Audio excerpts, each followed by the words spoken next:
తాకట్లో ఉన్న బంగారాన్ని విడిపించి ఆ రోజున మార్కెట్ ధర కట్టి మిగిలిన డబ్బును మీకు అందిస్తుంది కొమ్మూరి గోల్డ్.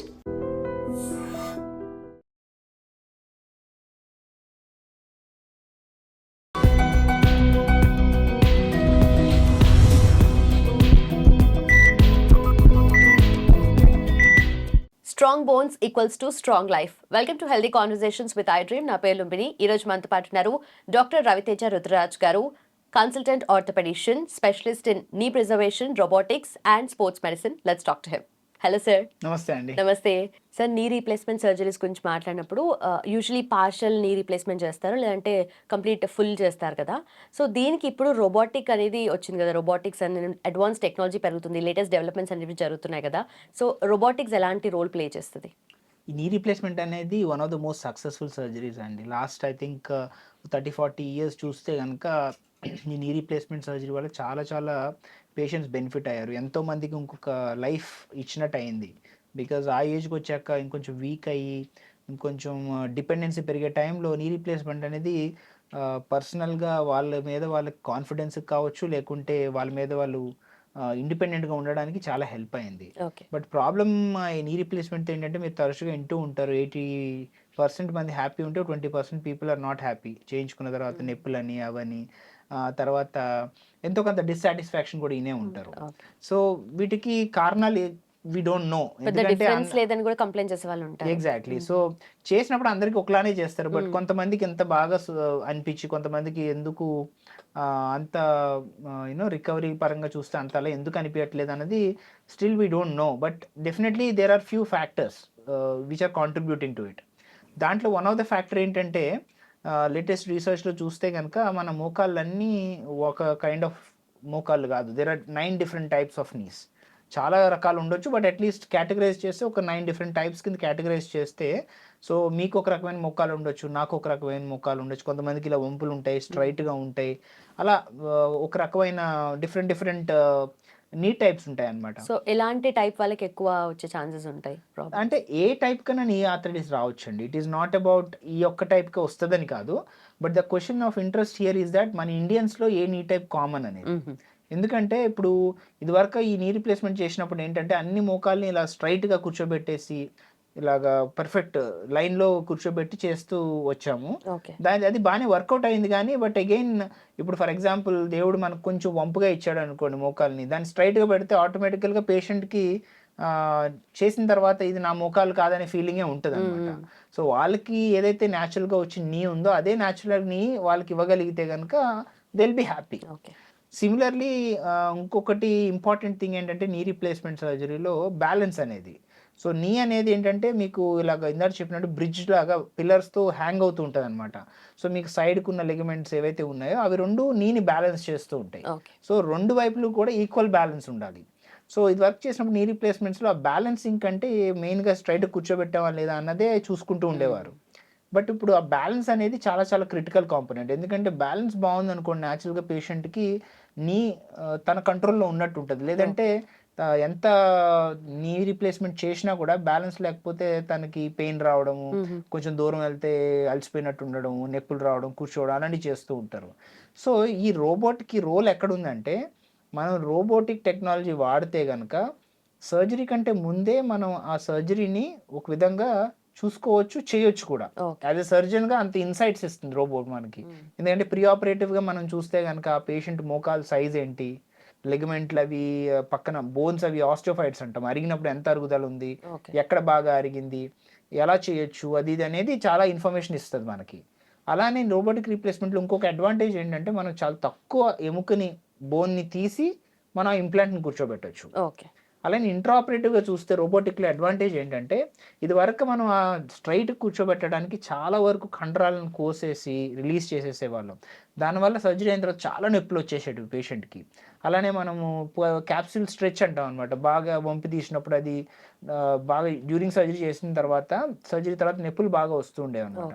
ఇప్పుడు ఈ రోబోటిక్ టెక్నాలజీలో ఏంటంటే ఆ రిలీజెస్ అనేవి బాగా తగ్గిపోయినాయి. ఎందుకంటే మనకు ఆ మోకాలు ఏ రకమైన మోకాలు ముందే తెలుసు, ఏ ఇంప్లాంట్ వస్తుందో తెలుసు, ఎలా మనం అదేమి ముట్టుకోకుండా ఏ ఇంప్లాంట్ ఎలా పెట్టి బయటకు రావాలనేది రోబో మనకు క్లియర్గా ముందే చెప్పేస్తుంది. చేసేటప్పుడు కూడా మనం ఏమి ఎక్కువ స్ట్రెచ్ చేయడం కానీ రిలీజ్ చేయడం కానీ చేయము. అలానే ఇంకో ఇంపార్టెంట్ థింగ్ ఏంటంటే, ఇది వరకు అంతా కూడా ఇంప్లాంట్ని మనం మార్చకుండా ఈ రిలీజెస్తోనే బ్యాలెన్స్ చేసేవాళ్ళం. కానీ ఇప్పుడు అదే బ్యాలెన్స్ మనం ఇంప్లాంట్ని అటు ఇటు తిప్పుకుని బ్యాలెన్స్ చేసేసేయచ్చు. ఓకే. సో మనం బేసికల్గా పేషెంట్ ఈ కండరాలను కానీ టిష్యూస్ని కానీ ముట్టుకోకుండా అవసరమైనంత కట్స్ చేసి కరెక్ట్గా ప్లేస్ చేసి ఆ బ్యాలెన్స్ని ఫిట్గా ఇవ్వగలుగుతాం అనమాట. ఎందుకంటే మన ముందు క్లియర్గా వాల్యూస్ కనపడతా ఉంటాయి, ఓకే. ఈ లోపల ఎంత బ్యాలెన్స్ ఉంది, బయట ఎంత బ్యాలెన్స్ ఉందని. ఇవన్నీ ఇన్సైట్స్ కూడా మనకి రోబో వల్లనే తెలుస్తుంది. ఓకే. ఆ మజిల్ గాని చుట్టూ ఏది డిస్టర్బ్ అవ్వదు. ఎగ్జాక్ట్లీ. ఇది వరకు మనకి అవి ఏం తెలిసేటివి కాదు, మనం చేస్తూ వెళ్ళే వాళ్ళము, అయ్యింది బయటకు వచ్చేటోళ్ళం. బట్ ఇప్పుడు ఎవ్రీథింగ్ ఈజ్ క్వాంటిఫైడ్ అనమాట. ఇప్పుడు ఎలా అయితే మనం కార్ నడుపుతుంటే మన కార్ ముందు పెట్రోల్ ఎంత ఉంది, ఎంత స్పీడ్లో వెళ్తున్నాము, ఎంత ఆర్పిఎం ఉంది, అలాగే ఏమైనా ఇష్యూస్ ఉన్నాయి, ఎలా అయితే మనకి క్వాంటిటేటివ్ డేటా డ్రైవ్ చేస్తున్నప్పుడు కనబడుతూ ఉందో, అలానే as a surgeon when we're doing the surgery we have lot of data in front of us okay. To make sure that we're giving the best care to the patient అనమాట. So దానివల్లనే post surgery కూడా పేషెంట్స్కి pain తక్కువ ఉంటుంది, blood loss తక్కువ ఉంటుంది, recovery fast ఉంటుంది. న్యాచురల్గా బ్యాలెన్స్ బాగా ఇచ్చేసరికి ఏమవుతుంది, పేషెంట్స్కి కూడా వాళ్ళకి సాటిస్ఫాక్షన్ హయ్యర్ ఉంటుంది అనమాట. So these are the main advantages robotics. So usually ఆ బ్యాలెన్సింగ్ ప్రాబ్లమ్ అనేది ఉంటుంది ఆఫ్టర్ సర్జరీ. యూజువల్లీ ఇదివరకు రోబో లేనప్పుడు ఆ బ్యాలెన్సింగ్ అనేది ఇష్యూ ఉండేదండి. ఇప్పుడు ఈ రోబో వల్ల ఇంకా బెటర్ బ్యాలెన్సింగ్ ఇవ్వగలుగుతున్నాం, చాలా యాక్యురేట్ బ్యాలెన్సింగ్ ఇవ్వగలుగుతున్నాము. దానివల్లనే ఈ పోస్ట్ ఆపరేటివ్ ఎర్లీ అవుట్కమ్స్, అంటే సర్జరీ అయిన తర్వాత ఫస్ట్ 1 month చూస్తే కనుక రోబోటిక్ సర్జరీ చేయించుకున్న వాళ్ళు చాలా వరకు బెటర్గా ఫీల్ అవుతున్నారు అవుట్కమ్ పరంగా. ఓకే. ఓకే. సో చూస్తే ఏఐ ఇంటిగ్రేషన్ ప్రతి ఫీల్డ్లోనూ ఉంది, స్పెషలీ మెడికల్ ఫీల్డ్ అండ్ దాంట్లోనూ నీ రీప్లేస్మెంట్ వైజ్గా చూసుకుంటే ఎలా ఉంది డయాగ్నోసిస్ పరంగా, at the same time surgery పరంగా కూడా. అవునండి, మాకు ఏఐ అనేది చాలా చాలా హెల్ప్ అవుతుంది. ఒక విధంగా చెప్పాలంటే పేషెంట్లు కూడా ఏఐ అడిగే మా దగ్గరికి వస్తున్నారు. బెస్ట్ స్పోర్ట్స్ మెడిసిన్ స్పెషలిస్ట్ అని అడిగాం సార్, మీ పేరు వచ్చిందని వచ్చాము ఏఐలో. సో ఈ చాట్ జీపీటీలో వాటిల్లో. So which is a good thing, because I think AI suggest చేస్తుందంటే ఆబ్వియస్గా you know we're somewhere validated that we're good అని. But on top of it I think AI పేషెంట్స్కి ఒక విధంగా బెటర్ డెసిషన్ ఎలా అయితే హెల్ప్ చేస్తుందో, యాజ్ ఏ డాక్టర్గా మాకు కూడా it is guiding us better. ఎందుకంటే కొన్నిసార్లు మాకు ఏదైనా దేని గురించి ఒక క్విక్ రీడ్ తెలుసుకోవాలంటే it is searching on behalf of us in the research, and then it is putting the evidence or a summary in front of us with citations involved. అంటే ఎక్కడికైతే ఫర్ ఎగ్జాంపుల్ ఏదైనా suggest చేసింది అనుకోండి, మాకు ఏదైనా doubt ఉంది అనుకోండి, అది ఎక్కడి నుంచి ఆ లింక్ తీసుకొచ్చింది అనేది చూపిస్తుంది, so that we can go back and read the link, that is research article or whatever. అలానే సర్జరీస్ పరంగా కూడా there lot of data that is coming out. ఆ డేటాని కూడా అది బేసికల్లీ అది we can it's also reading through. ఇప్పుడు for example ఈ పేషెంట్కి నేను ఇలా సర్జరీ చేశాను అనుకోండి, ఇలాంటి 100 పేషెంట్కి నేను అలానే చేస్తే 101 పేషెంట్కి it will guide us saying that last time ఈ పేషెంట్కి మీరు ఇలా చేశారు, so probably it's better way to do it అని. So it's reducing our effort and giving us a better guidance to do surgeries అన్నమాట. సో మీరు ఈ అందరూ యూస్ చేస్తారా అంటే మెడికల్లీ ఏదైనా వేరే కైండ్ ఆఫ్ టూల్స్ ఉంటాయి మీకు? సో మాకు అపోలోలో we have called as clinical Copilot.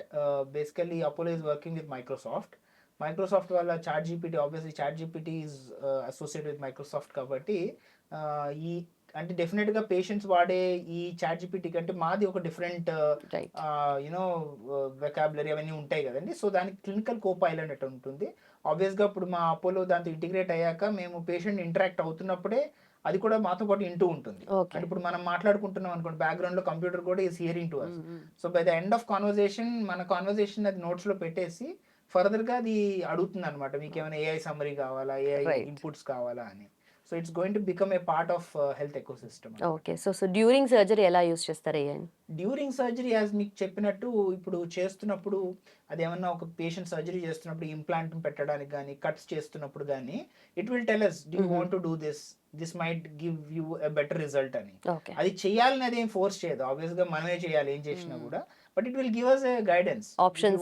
You want to do it, otherwise లేదు I want to do myself అంటే we do it. Okay. So as of now it is making our lives much better, right? But I think future is going to be more AI driven, but accuracy A level లో ఉంటుంది? I think it will be more accurate, and because it's the data that is getting better and better. So but how we utilize is something that it is in our hands.